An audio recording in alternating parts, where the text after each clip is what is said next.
بسم الله الرحمن الرحيم السلام عليكم ورحمة الله وبركاته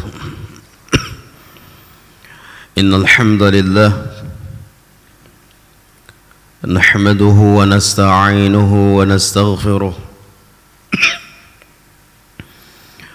ونعوذ بالله من شرور أنفسنا وسيئات أعمالنا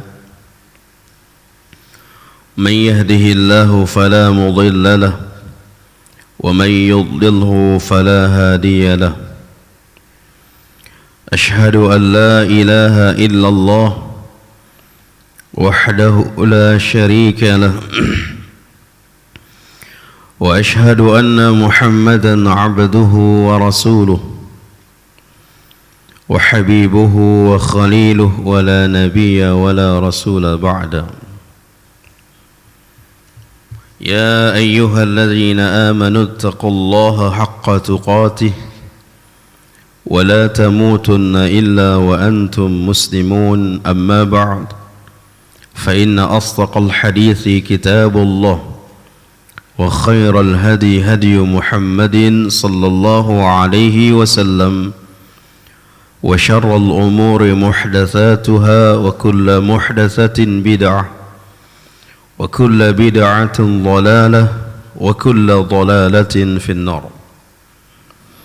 أحبتي في الله أعزني الله وإياكم جميعا. Kita masuk ke hadis yang ke-10 dari pembahasan kitab hadis Al-Arba'in lil Imam An-Nawawi rahimahullahu ta'ala rahmatan wasi'ah. Hadis ke-10 ini berkaitan tentang syarat diterimanya doa kita dan bahkan ada juga pengaruhnya terhadap amal saleh yang kita lakukan. An Abi Hurairah radhiyallahu anhu qala, dari Abu Hurairah Allah telah meridainya telah berkata, qala Rasulullah sallallahu alaihi wasallam, kemudian Abu Hurairah mengatakan Rasulullah sallallahu alaihi wasallam telah berkata, telah bersabda, innallaha tayyibun, sesungguhnya Allah itu maha baik. Terjadi perselisihan di kalangan para ulama. Sebagian ulama mengartikan tayyibun di sini termasuk salah satu nama Allah. Innallaha tayyibun, sesungguhnya Allah maha baik. Sebagian ulama mengatakan tayyibun di sini adalah salah satu nama Allah. Makanya kalau dia termasuk salah satu nama Allah, berarti boleh disebut dengan, boleh kita ambil sebuah nama Abdul Tayyib. Allah Ar-Rahman, Abdullah, Abdurrahman, Abdurrahim. Jadi At-Tayyib, Abdul Tayyib. Abdul Tayyib. Namun sebagian ulama mengatakan tidak termasuk bagian dari nama-nama Allah. Itu hanya mencakup dari penjelasan khabar, sesungguhnya Allah itu maha baik. Bukan bagian dari nama, tapi penjelasan saja atau khabar saja. Ini terjadi persisihan di kalangan para ulama. Kalau yang lebih umumnya, mayoritas ulama mengatakan tidak termasuk bagian dari nama-nama Allah. La yaqbalu illa tayyiba, dan Allah tidak menerima kecuali yang baik-baik saja.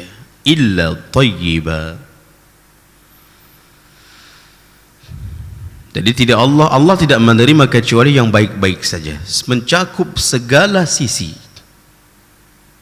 Dari segi akidah, Allah hanya menerima akidah yang baik. Dari segi amalan, Allah hanya menerima amalan yang baik. Dari segi sedekah yang Allah tidak menerima kecuali sedekah yang dari baik, sumbernya yang disedekahkan baik, sumbernya dari mana juga baik, kemudian zat yang kita sedekahkan juga baik. Na'udzubillah, maka tidak dianggap namanya sedekah khamar, tidak dianggap namanya sedekah dan segala hal yang diharamkan oleh Allah. Maka segala kalimat thayyibah ini adalah mencakup segala sisi. Allah hanya menerima yang baik, perbuatan baik, mencakup segala sisi. Wa inna Allaha amara al-mu'minin bima amara bihil mursalin, dan sesungguhnya Allah memerintahkan kepada orang-orang beriman sebagaimana Allah juga memerintahkan kepada para nabi. Apa yang diperintahkan oleh Allah kepada orang beriman dan kepada para nabi, kepada rasul, Allah mengatakan, ya ayyuhar rusul kulu minat thayyiba wa'amalu saliha. Ya ayyuhar rusul kulu minat thayyibat wa'amalu saliha. Inni bima ta'maluna alim. Allah perintahkan kepada rasul, hai para rasul, hai para rasul, kulu minat thayyibat, makanlah dari makanan yang baik-baik saja. Ini perintah kepada para nabi dan kepada para rasul. Makanlah kepada perkara yang baik-baik saja. Wa'amalu salihah, dan beramal salihlah kalian. Rasul saja disuruh untuk beramal saleh, padahal dia seorang rasul. Inni bima ta'maluna alim, dan sesungguhnya aku mengetahui apa yang kalian kerjakan. Wa qala, kemudian Allah berfirman, penjelasan kepada orang beriman, perintah kepada orang beriman. Tadi di ayat yang pertama perintah Allah kepada para rasul, sekarang masuk di ayat yang lain perintah Allah kepada para orang beriman, dan perintahnya sama, ya ayyuhalladzina amanu kulu min thayyibat ma razaqnakum. Hai orang-orang beriman, makanlah dari yang baik-baik atas apa yang kami rezekikan kepada kalian. Jadi di sini semua perintahnya adalah memakan yang baik-baik saja, mencari yang baik-baik saja.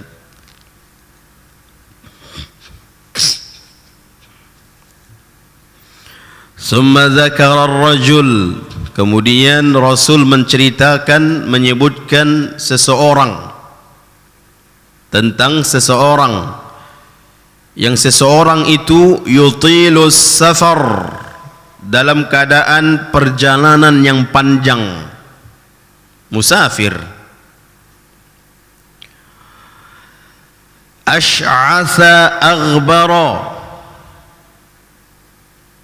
dalam keadaan yang kedua, ash'atha aghbara,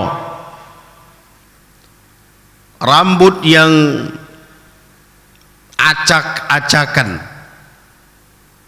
rambut yang acak-acakan kemudian berdebu.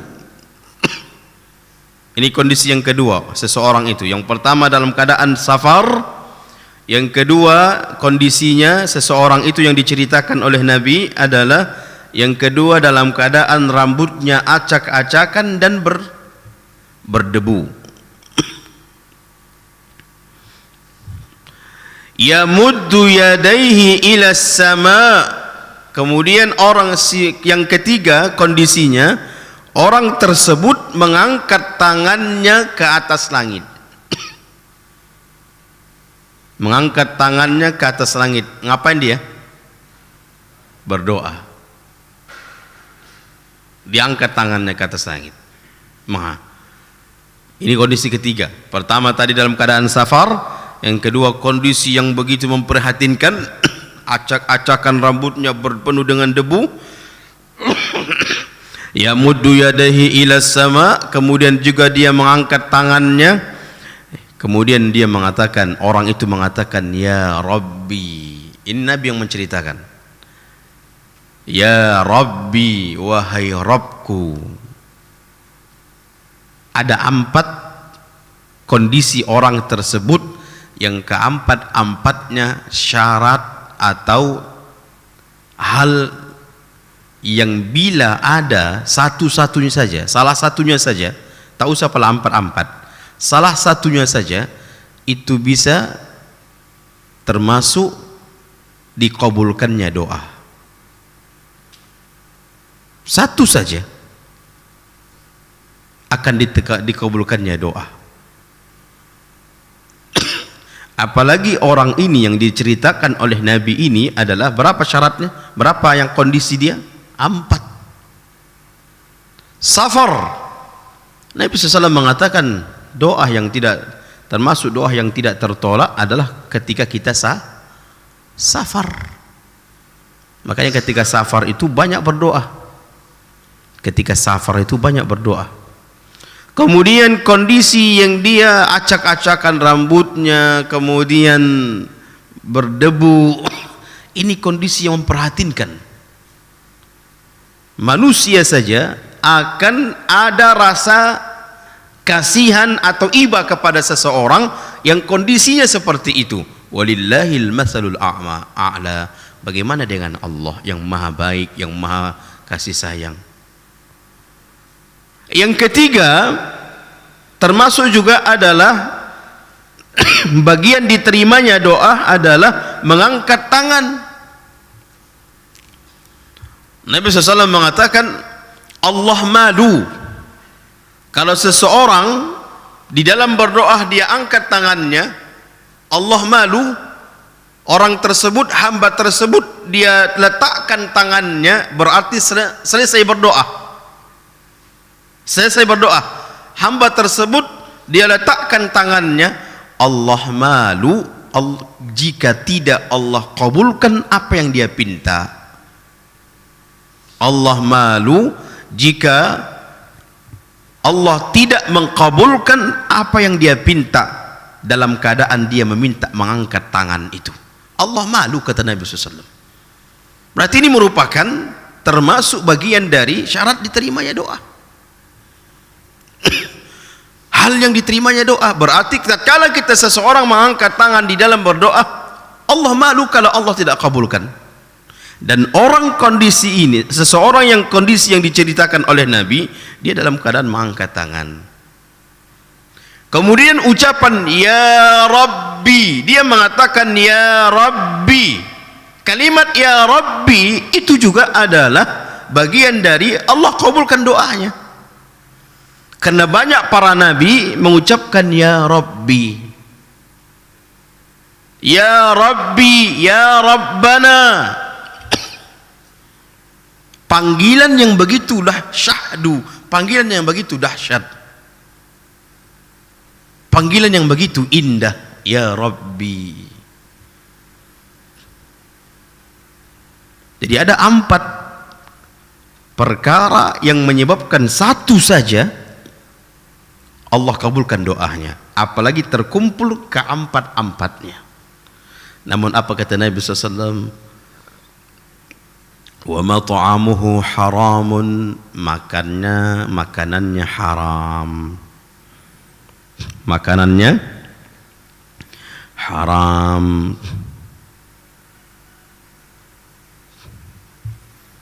Wa mashrabuhu haram, minumannya haram, makanannya, minumannya haram. baik itu zatnya atau sumbernya haram. Wa malbasuhu haram, pakaiannya pun haram. Pakaiannya pun haram, sumbernya atau zatnya. Maksud zatnya gimana Ustaz? Ada zatnya haram pakaian. Oke. Itu sumber ya. Itu termasuk sumber atau dari mencuri, nah, kan dari sumber deh. Cuman zatnya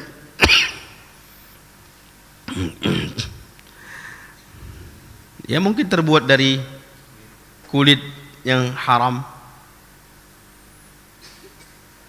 terbuat dari kulit apa namanya, kulit babi, kulit anjing. Walaupun dia di apa namanya, dikeringkan. Kalau kulit kambing halal kan? Misalnya kambing itu tertabrak, dagingnya haram atau halal? Haram dagingnya, karena sudah mati tertabrak atau mati hal-hal yang kita sebutkan kemarin pada pembahasannya. Tertabrak, daging yang tidak boleh makan. Kulitnya boleh nggak dipergunakan? Boleh. Tapi bukan untuk dimakan, dibuat apa? Kikil. Bukan. Kulitnya entah buat apa, seni-seni, bagian dari seni, itu boleh. Tapi kalau anjing, babi, dagingnya, kulitnya semuanya haram. Walaupun dia disama, dicuci, semua haram. Itu zatnya. Wa ghudhiya bil haram, bahkan dia tumbuh dari yang haram. Berarti ini pekerjaannya satu-satunya sumbernya haram. Kalau ada sumber lain yang halal, berarti bercampur atau tidak? Bercampur. Berarti bercampur.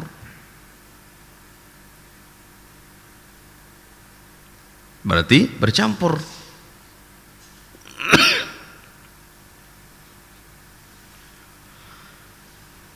Maka kalau dia bercampur, misalnya bercampur pendapatan dia dari halal, dari haram, bercampur. Bagaimana kondisi istri yang dia mendapatkan nafkah dari orang tersebut, dari suami yang pekerjaannya seperti ini? Maka dihukumi yang halal itu saja bagi dia. Karena terjadi percampuran dari pendapatan. Bercampur dia. Dihukumi yang halal itu saja, sumber dari halal itu saja dihukumi bagi istrinya, karena istri tidak kena. Demikian juga kepada anak-anaknya. Demikian juga kepada kita, misalnya kita diundang, kayak kemarin di Rantau Perapat, atau di daerah mana ada seseorang yang mengundang kita dan dia bercampur, atau bahkan dia satu-satunya, dan dalam hal itu terjadi khilaf di kalangan para ulama. Sebagian mengatakan tetap tidak boleh, sebagian mengatakan boleh. Sebagian mengatakan boleh. Pekerjaan dia itu yang haram, artinya itu urusan dia dengan Allah. Adapun kita yang diundang, makanan yang disiapkannya, yang disediakannya, itu tidak ada campurannya dengan kita. Walaupun terjadi khilaf di kalangan para ulama.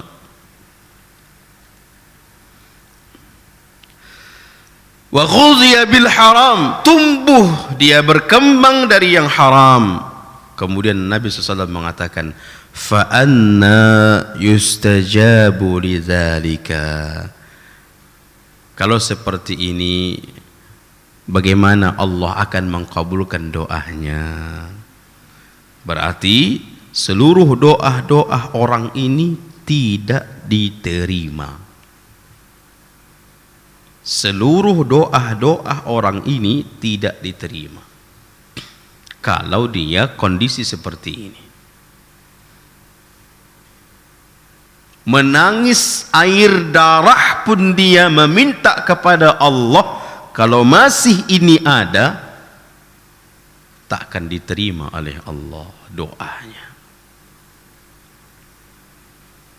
Maka ini na'udzubillah, termasuk kita berlindung kepada Allah dari doa yang tidak diterima oleh Allah, tidak dikabulkan oleh Allah. Bahkan sebagian ulama mengatakan doa itu amal soleh atau tidak? Amal soleh. Ibadah atau tidak? Ibadah. Berarti bisa saja seluruh ibadah dia tidak diterima oleh Allah, mencakup segala hal. Na'udzubillah. Na'udzubillah. Makanya di sini dikatakan oleh para ulama, lihat firman Allah ketika Allah perintahkan untuk memakan yang baik-baik, kemudian Allah melanjutkan wa'malu salihah, beramal solehlah kalian. Di sini ada enggak hubungan antara makanan baik dengan amal soleh? Kata para ulama ada. Antara hubungan makanan yang baik, minuman yang baik, perbuatan yang baik, termasuk juga perbuatan. Perbuatan kita yang baik, ucapan kita yang baik, itu akan berpengaruh kepada amal solehnya. Sebaliknya, yang buruk-buruk juga, ucapannya buruk, perbuatannya buruk, makanannya buruk, akan berpengaruh kepada amal solehnya. Bisa saja dia melakukan amal solehnya, na'udzubillah, begitu-begitu saja. Bahkan sebagian ulama mengatakan bisa saja pengaruhnya adalah tidak diterima oleh Allah, na'udzubillah. Maka hibati fillah, hendaklah kita benar-benar berusaha menghindar dari apa yang disampaikan oleh Nabi sallallahu alaihi wasallam. Baik, ini saja. Mudah-mudahan bermanfaat. Kita tutup dengan doa kafaratul majlis. Subhanakallahumma bihamdika asyhadu an la ilaha illa anta astaghfiruka wa atubu ilaik. Akhiru dawana alhamdulillahi rabbil alamin. Wassalamu alaikum warahmatullahi wabarakatuh.